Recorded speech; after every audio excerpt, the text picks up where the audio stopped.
At the beginning of the movie, a dark underground tunnel is shown where a priest named Father Tad enters. He performs an exorcism ritual. During the ritual, a bulb goes out and he hears a growl. As the lights flicker, a louder growl startles him and the scene cuts. Comment. Subscribe to Recapss Horror. The story then shifts to a church institute, where a nun blindfolds a woman. The woman enters a room, picks up a mirror, and begins to experience a vision. In the vision, she sees an elderly woman named Lynn and a young woman named Sarah sitting in a dark room, watching television.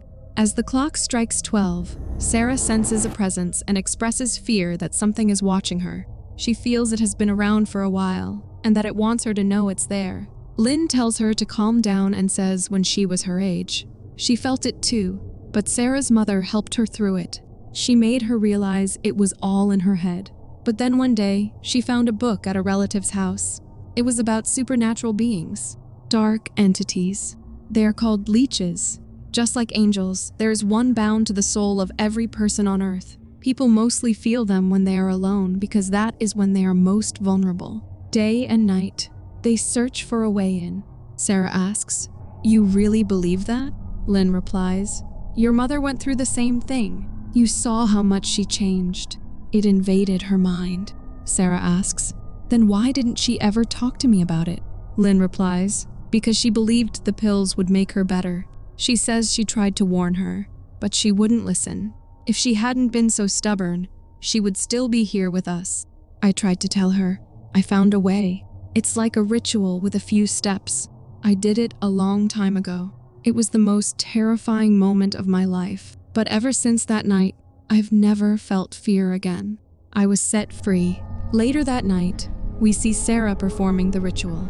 She picks up a mirror and begins chanting a spell. After a while, she sees a demon appear in the mirror. Terrified, she throws the mirror, shattering it. Suddenly, her dead mother appears sushing her and then whispers in her ear, "You are free now." But then she transforms into Lynn, who stabs Sarah and laughs eerily. A little while later, Sarah regains consciousness and finds a wound on her stomach. Scared and holding a hammer, she walks into the living room where she sees Lynn watching TV completely unresponsive. But then Sarah hears Lynn's voice coming from the TV. She approaches and tries speaking to her, but then Lynn begins laughing on the other side, and Sarah is seen lying lifeless there. That's when Sarah realizes she's now trapped in another world and has been deceived. The ritual she performed wasn't a freeing ritual, it was an offering. The scene cuts to the blindfolded woman, vomiting blood as she screams. The story returns to the church institute, where a detective named Mills arrives with an orphan girl named Ellie. Sister Elizabeth asks Ellie to wait outside and takes Mills inside. There he meets Mother Superior Susan and tells her about Ellie. He explains that Ellie had been moved from one foster home to another, before she was eventually abducted by Father Tad. She had been missing for 7 months until Mills found her held captive in an underground tunnel. He mentions that he heard this institute provides shelter to young girls who have suffered from satanic rituals, black magic, and possessions. Susan agrees to take Ellie in and assures Mills that she will be safe there. Later, Sister Elizabeth takes Ellie to a room, telling her it is hers now. As she leaves, Ellie lies down on the bed and begins to recall her time in the underground tunnel. In her flashback, she sees a demon approaching, appearing and disappearing repeatedly. Suddenly, everything goes silent, and the demon grabs her head. Ellie jolts awake from the nightmare. The next day, Elizabeth reassures Ellie that she is not alone here. Sensing Ellie's distress, she gently brings up the nightmare and assures her that they will help her step out of the darkness and into the light. She then takes Ellie with her. We then see Mother Susan blindfolding a woman, while Elizabeth explains that during this ritual, students are sent into a room blindfolded. The room contains cursed objects, artifacts once used in satanic rituals to imprison demonic entities. These are known as totems. She warns that a demon must never reach its corresponding totem. To destroy the evil, the student must uncover the totem's dark history and confront the entity trapped within. The woman picks up a totem, triggering a horrific vision. She sees a pregnant woman in a terrible state, tied to a bed. The woman jolts awake, and the bed is soaked in blood. Just then, a man enters, possibly her husband. She weakly asks him for water. He gives her some, but then suddenly tries to suffocate her with a pillow. She dies, and he gently closes her eyes. Suddenly, she attacks him and frees herself. She climbs down from the bed and delivers the baby right there. The man cuts the umbilical cord, snaps a photo, snatches the baby from her, and throws it into a dustbin, revealing that the child is a demon's offspring and the woman was merely the vessel. He then stabs the woman, but just then, she transforms into a demonic form and announces, "The devil's child is coming." The man stabs her repeatedly, but she only laughs. Suddenly, a demon emerges from the wall, growling menacingly. It terrifies the man, and the demon commands the man to baptize the next child with his own blood. Possessed, the man slits his own throat and dies. The woman then gives birth to the Antichrist, the devil's child. The demon places the newborn into the woman's arms. She announces, "It's a girl," and smiles eerily. The scene cuts to the blindfolded woman screaming, and her palms appearing burned. We then see Ellie, horrified by a nightmare where Father Tad is performing an exorcism on her. This is the same scene we saw at the beginning of the movie. In it, the demon grabs Tad by the throat, pins him down, and growls while sitting on him. Ellie suddenly jolts awake to find Elizabeth beside her. Elizabeth tells her she has the ability of foresight. If she touches someone, she can see visions related to them. With Ellie's permission, she touches her hands and immediately senses a demonic presence. Frightened, she quickly leaves the room without saying a word. The next day, Elizabeth informs Mother Susan about what she experienced. She says that Ellie harbors a great evil within her. Susan dismisses it, but Elizabeth insists they must do something. The Institute is in danger. Every student has been failing to vanquish the demons connected to their totems, and Ellie shouldn't remain there. Susan stops her, stating that their job is to help these girls discover their true potential, not to judge them. Later, we see another girl being blindfolded as she enters the ritual room and picks up a key. This triggers a vision. In the vision, we see an old man, Imam, visiting a house where he meets a man named Khalid. Khalid explains that about a month ago, his wife became unwell. She isolated herself, grew violent and manipulative. He asks Imam if he can truly free her from whatever is tormenting her. Imam says yes, but first he must identify the type of jinn inside her. He mentions that he usually charges 15,000 dirhams, but since Khalid seems religious, he'll only take 10. Imam then asks Khalid to bring incense. As soon as Khalid steps out of the room to get incense, Imam secretly sets up an electric shock device, revealing himself to be a fraud. When Khalid returns, Imam begins a fake exorcism. He discreetly presses a button with his foot, causing the woman's body to convulse from the shock. After a while, he stops, declares the jinn has been banished, and tells Khalid to give her holy water for the next 7 days. Khalid leaves the room, and Imam quickly hides the shock setup. Suddenly, he hears the woman crying. She pleads with him to help her. She insists there's nothing wrong with her, that Khalid is the one who's unstable. She explains that he started blaming her after they lost their son. But Imam ignores her and goes to the kitchen to collect his payment. Khalid tells him his wife is still possessed, but hands over the money anyway. Imam notices a key in Khalid's pocket. Khalid then asks if Imam has children. Imam replies that he has a daughter. Later, Imam secretly takes the key and unlocks the handcuffs restraining Khalid's wife. Just then, Khalid walks in. Imam tries to reason with him, saying, "She's not responsible for your son's death." But Khalid responds, "We never had a child." At that moment, Khalid's wife stabs him, and Imam tries to escape with her. However, he finds Khalid alive again in the kitchen, now revealing himself to be part of a divine test for Imam. Suddenly, Imam hears a pleading voice coming from the room.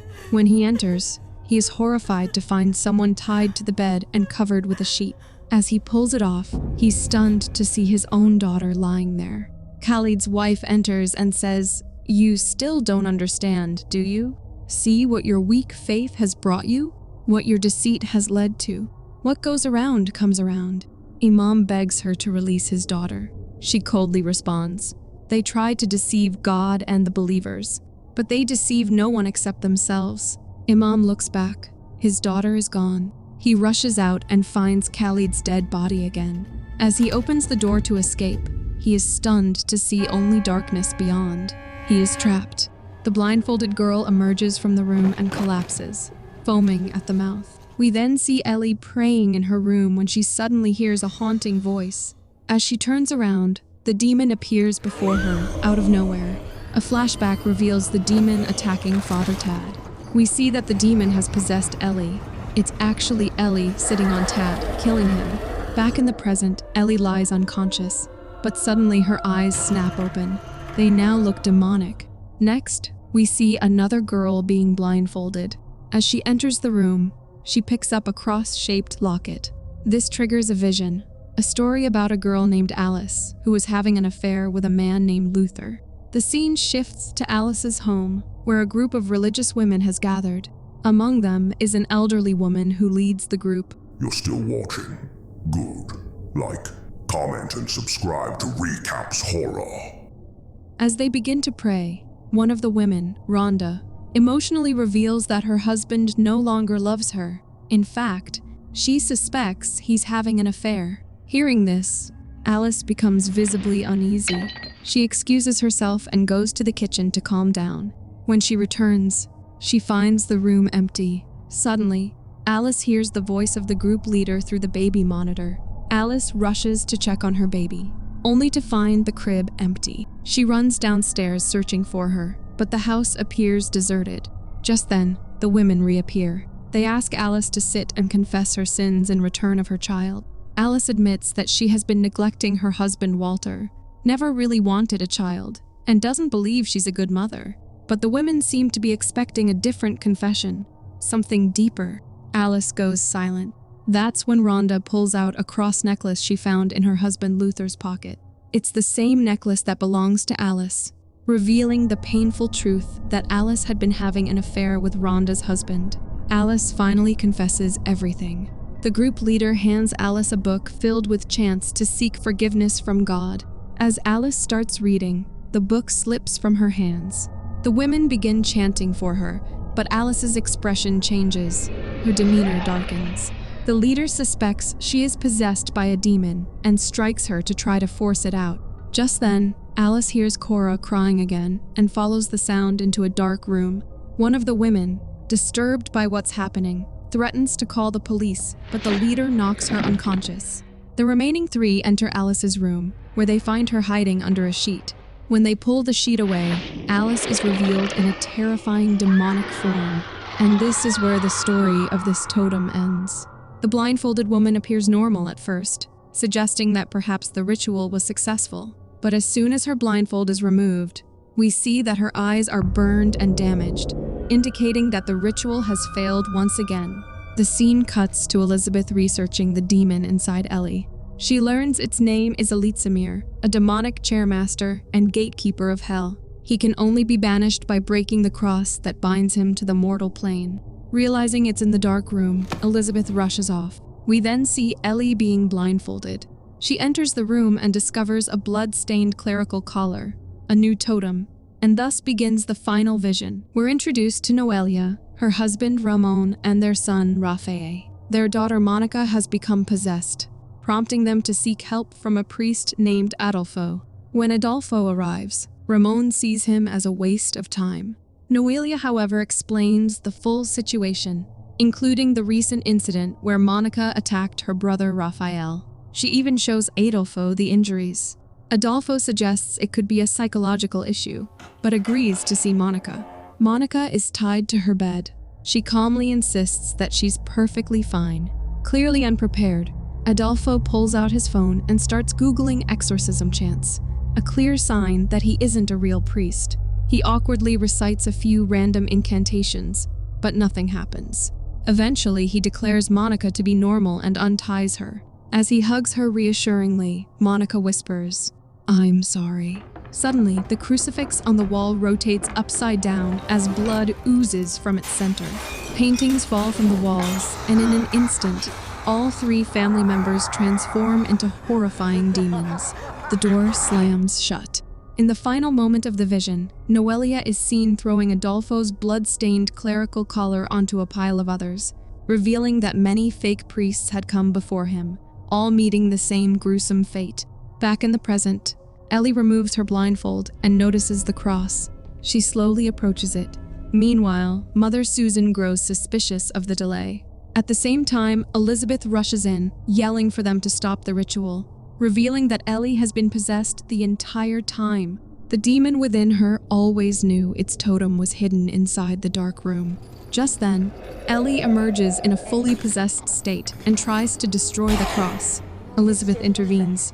Ellie tries to harm her, but Elizabeth manages to pin her down. She calls on the others to lock the demon back into its totem. They quickly begin chanting, completing the ritual just in time, and Ellie returns to normal. A few days later, Detective Mills arrives with news. Ellie's aunt is still alive, hinting at a new beginning for her. Ellie bids farewell to Sister Susan and Sister Elizabeth, then leaves the institute. The final scene of the movie shows the cross resting quietly in the totem room, and the movie ends here. Thanks for watching. If you enjoyed the chills, hit that like button, subscribe, and turn on notifications so you never miss a scare. Until next time, stay spooky.